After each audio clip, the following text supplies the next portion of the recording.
Hello everyone, उसी कड़ी को आगे बढ़ाएंगे। हम एसएलआर के बारे में जानेंगे। जैसे मॉनेटरी पॉलिसी जब लागू की जाती है तो मॉनेटरी पॉलिसी लागू करने के लिए कुछ टूल्स का प्रयोग किया जाता है। उन टूल्स में मैंने आपको बैंक रेट पढ़ाया है, उन टूल्स में मैंने आपको सीआरआर पढ़ाया है। उसी टूल्स को आगे बढ़ाते हुए हम आज पढ़ेंगे एसएलआर। जब मौद्रिक नीति लागू की जाती है तो लागू जब करते हैं तो कुछ उपकरण, कुछ टूल्स का प्रयोग करता है। तो वही टूल्स अभी चल रहा है। पिछले 2 मैंने लेक्चर डाल दिए हैं, उसमें मैंने बताने की कोशिश की है कि बैंक रेट क्या है और सीआरआर क्या है। आज मैं एसएलआर के बारे में डिस्कशन करूंगा, तो जिसने पिछले लेक्चर नहीं देखे हैं वो देख लेना। और प्लीज़ हमारे चैनल को सब्सक्राइब जरूर कर देना और बेल आइकन प्रेस कर देना, क्योंकि नए वीडियोस के लिए आपके पास नोटिफिकेशन आना ज़रूरी है। स्टैट्यूटरी लिक्विडिटी रेशियो एसएलआर, सांविधिक तरलता अनुपात, इसके बारे में जानते होता क्या है। बहुत हल्के अंदाज में समझेंगे क्या है। आप लोगों ने सभी ने सुना होगा RBI, reserve bank of India, ये आपने सभी ने सुना है। रिजर्व बैंक ऑफ इंडिया के पास जो है बहुत सी अथॉरिटी होती हैं, ठीक है। क्यों अथॉरिटी रहती है? क्योंकि आपको पता है बैंक कहीं ना कहीं अर्थव्यवस्था की रीढ़ की हड्डी होती है। अगर बैंक डूबेंगे तो अर्थव्यवस्था की रीढ़ की हड्डी टूट जाएगी। तो आरबीआई उसी बैंकों की निगरानी, इंस्पेक्शन, निरीक्षण करता है। बीच बीच में उनको गाइडलाइंस जारी करता है, बीच बीच में उनके इंस्पेक्शन करता है, उनको कुछ नसीहत देता है, कुछ उनको जो है आपका कंट्रोल करता है, नियंत्रित करता है। हर तरीके से वो कार्य करता है उनको ठीक रखने के लिए। तो आरबीआई का इसी तरीके का एक और कार्य है। आरबीआई क्या करता है, जितने भी देश में अनुसूचित बैंक हैं, जितने भी अनुसूचित शेड्यूल बैंक है, आपके अनुसूचित बैंक है, चाहे वो आपका पब्लिक बैंक हो मतलब कि सरकारी, चाहे वो आपका प्राइवेट बैंक हो मतलब कि निजी बैंक,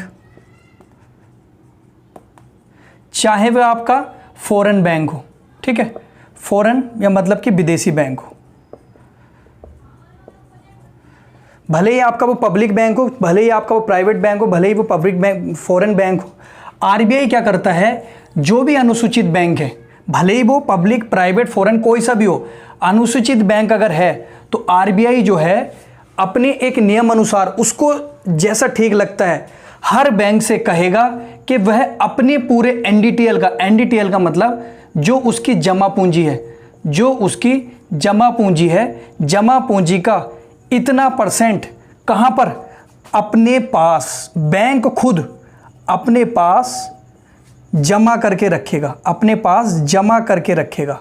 एक बार और सुन लीजिएगा, आरबीआई को अधिकार है कि वो जो अनुसूचित बैंक है उन अनुसूचित बैंकों से वो कह सकता है कि वह अपने एनडीटीएल का मतलब जमा पूंजी, जो भी उनकी जमा पूंजी है, जो भी उनके पास पैसा है, उसका कुछ % वो आरबीआई बताएगा टाइम पर कैसा है, वो मैं भी बताऊंगा, लेकिन कुछ % अपने पास जमा करके रखना अनिवार्य है, अपने पास रखना अनिवार्य है। एक बार और सुन लीजिएगा, आरबीआई अनुसूचित बैंकों को कहता है कि जितना भी उनका जमा पूंजी है उस जमा पूंजी का कुछ % अपने पास जमा करके रखेगा। कौन? वही बैंक जो अनुसूचित बैंक है। जैसे पब्लिक बैंक में आपका इलाहाबाद बैंक, आपका पीएनबी बैंक, आपका एसबीआई बैंक। इसी तरीके से आपके प्राइवेट बैंक जैसे एचडीएफसी बैंक, आपका एचडीएफसी के साथ आपका कोटक बैंक, जो कोटक बैंक आपने सुना होगा। इसी तरीके से आपने और भी सुना होगा एक्सिस बैंक। ये सब आपके अनुसूचित बैंक है। फॉरेन बैंक में आपका national Australia bank, bank of America, ये सब आपके कौन से फॉरेन बैंक है जो भारत में है। तो अनुसूचित बैंक वह बैंक है, इसकी भी एक डेफिनेशन समझ लीजिएगा। अनुसूचित बैंक वह बैंक है। आरबीआई एक्ट आया था, एक आरबीआई अधिनियम आया था 1934 में। आरबीआई अधिनियम 1934 की एक द्वितीय सूची में कुछ मापदंड रखे गए थे, और इन मापदंडों को जो भी मापदंडों को पूरा करता वो आपका दूसरी अनुसूची में शामिल हो जाता। फिर एक बार सुन लीजिएगा, अभी समझ नहीं आया होगा, मैं दोबारा कोशिश करता हूं। अनुसूचित बैंक वे सब बैंक है जो आपका आरबीआई की द्वितीय सूची में शामिल है। एक बार और सुन लीजिएगा, आरबीआई की द्वितीय सूची है, आरबीआई की जो द्वितीय सूची है वो सारे अनुसूचित बैंक होंगे जो इस द्वितीय अनुसूची में लिस्टेड है। एक बार और सुन लीजिएगा, अनुसूचित बैंक वह बैंक होंगे जो आरबीआई की द्वितीय अनुसूची में लिस्टेड होंगे। द्वितीय अनुसूची में लिस्टेड होने का एक तरीका है, आरबीआई अधिनियम 1934 में उन्होंने कुछ मापदंड बना रखे हैं। उन मापदंडों को जो भी बैंक पूरा कर लेता है, चाहे वो प्राइवेट हो, चाहे वो पब्लिक हो, चाहे वो फॉरेन हो, अगर उन मापदंडों को पूरा कर लेता है तो वो आरबीआई अधिनियम 1934 के तहत द्वितीय सूची में शामिल हो जाते हैं। और वो द्वितीय सूची में शामिल हुए बैंक क्या कहलाते हैं? अनुसूचित बैंक कहलाते हैं। ठीक है, तो आपका ये सारी चीज़ें हैं। अब मैं आपको फिर यहीं पर लेकर आता हूं। आरबीआई क्या करता है? बैंकों से कहता है कि उनकी जो एनडीटीएल जो भी जमा पूंजी है उसका कुछ परसेंट अपने पास जमा करके रखें। अब वो क्या होता है परसेंट, वो जान लेते हैं। अभी तक जो परसेंट था वो आरबीआई ने जो लागू कर रखा था वो 25% से 40% तक था। मतलब कि या तो अगर किसी बैंक का 100% एनडीटीएल है, मतलब 100% का मतलब 100 करोड़ उसका एनडीटीएल है, 100 करोड़ उसकी जमा पूंजी है, तो अगर 25 से 40% बैंकों को रखना ही रखना है अपने पास, तो या तो 25% आरबीआई बोल देगी, या 26 बोल देगी, या 27 बोल देगी, 28 बोल देगी, 29 बोल देगी, 30 बोल देगी, कुछ भी बोल देगी। अगर 25 बोलेगा तो 100 रुपये के 25 रुपये उन्हें अपने पास बैंकों को अलग रखने पड़ेंगे, बिल्कुल अलग। अगर 26 बोल देगा तो 26 रुपये, या 26 करोड़, अगर 100 करोड़ है तो, या 27 करोड़, 40 करोड़ तक वो बोल सकता था आरबीआई। 40 करोड़ तक वो अपने पास रख सकता था, बैंक अपने पास रखेगा।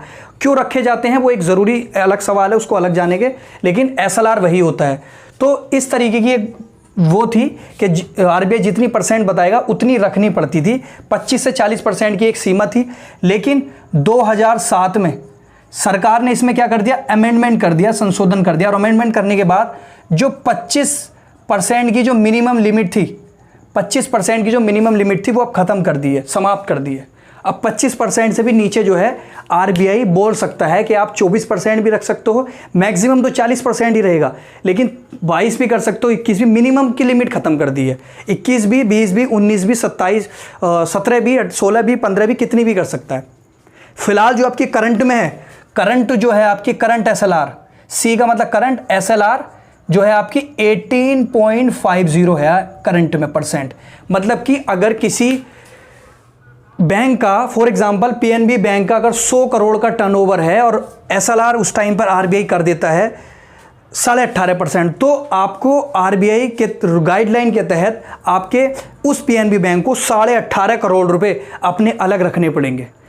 18.5 करोड़ रुपए अलग रखने पड़ेंगे। फिर सुन लीजिएगा, अगर किसी बैंक का 100 करोड़ की जमा पूंजी है, पीएनबी हो सकता है, एसबीआई भी हो सकता है, कोटक भी हो सकता है, तो अगर 18.5% एसएलआर रखा है आरबीआई ने, तो 18.5 करोड़ रुपए उस बैंक को अलग से रखने पड़ेंगे।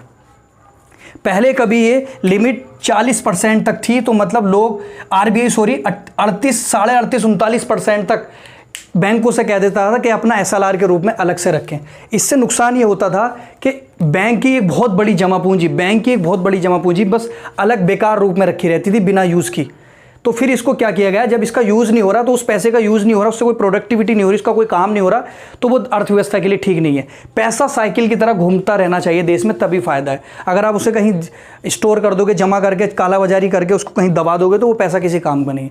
तो इसलिए सरकार ने अब नए रूल के तहत, नई गाइडलाइन के तहत इसकी 40% तक की लिमिट तो अब है ही, लेकिन इसको कम की ओर लेके आ रहे हैं। पहले 25 था, 24, फिर 23, फिर 22, 21, इस तरीके से 18.5% है। और इसी सिलसिले को आगे बढ़ाते हुए ये कह दिया गया है कि 18.5% से इसकी लिमिट हर मॉनेटरी पॉलिसी में, जब भी मॉनेटरी पॉलिसी आएगी, 0.25% कम कर दी जाएगी। मतलब अगर अगली मॉनेटरी पॉलिसी आएगी तो ये जो बचेगा आपका 18.25 बचेगा, फिर 0.25% इसमें कम कर दिया जाएगा। फिर अगर अगली मॉनेटरी पॉलिसी आएगा तो फिर 18 रुपये बचेगी, 18% बचेगी। 18% आपको रखना पड़ेगा। तो ये कम क्यों किया जा रहा है? जिससे कि ज़्यादा पैसे का जो है बैंक यूज़ कर सके, उसका लोन दे सके, लोन से अर्थव्यवस्था में पैसा घूम सके और उसका उत्पादन किया जा सके, बेकार स्टोर करके ना रखा जाए।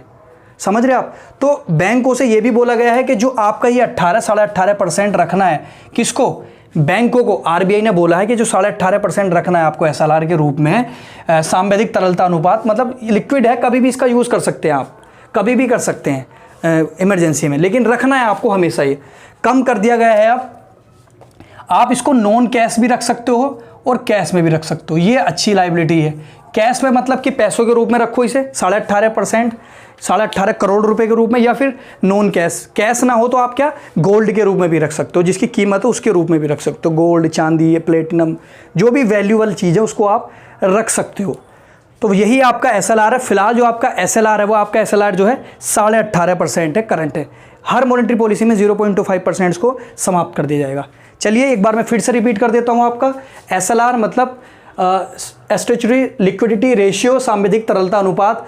RBI जो है अनुसूचित बैंकों से बोलता है कि उनके NDTL का मतलब कि नेट जो उनकी सब कुछ है, नेट पैसा मान लो, नेट जो जमा पूंजी है उसका कुछ % अपने पास रखना पड़ेगा। कुछ % जो RBI बताता है हर मॉनेटरी पॉलिसी में, तो वो बताता है इतनी से इतनी बताता है, लेकिन ये लिमिट अब ख़त्म कर दी है। अब RBI जो है कम कर रहा है इसको, जिससे कि पैसा ज़्यादा मार्केट में आ सके, ज़्यादा लोगों के पास जा सके। और अनुसूचित बैंक वही बैंक है जो RBI के अधिनियम 1934 जो था उसकी जो द्वितीय अनुसूची में जो बैंक शामिल होंगे वो अनुसूचित बैंक होंगे, चाहे वो प्राइवेट हो, चाहे वो आपका पब्लिक हो, चाहे वो आपके फॉरेन हो। मापदंड होते हैं कुछ मापदंड, जो भी बैंक पूरा कर लेगा वो आपका अनुसूची में शामिल हो जाएगा। ठीक है, आज के लिए इतना रखते हैं। और प्लीज़ वीडियो अच्छी लगी हो तो लाइक, कमेंट और सब्सक्राइब ज़रूर कर दीजिएगा। अभी भी आप अगर वीडियो अच्छी लगी हो तो प्लीज़ कर दीजिए subscribe. Thank you so much. आज के लिए इतना रखते हैं।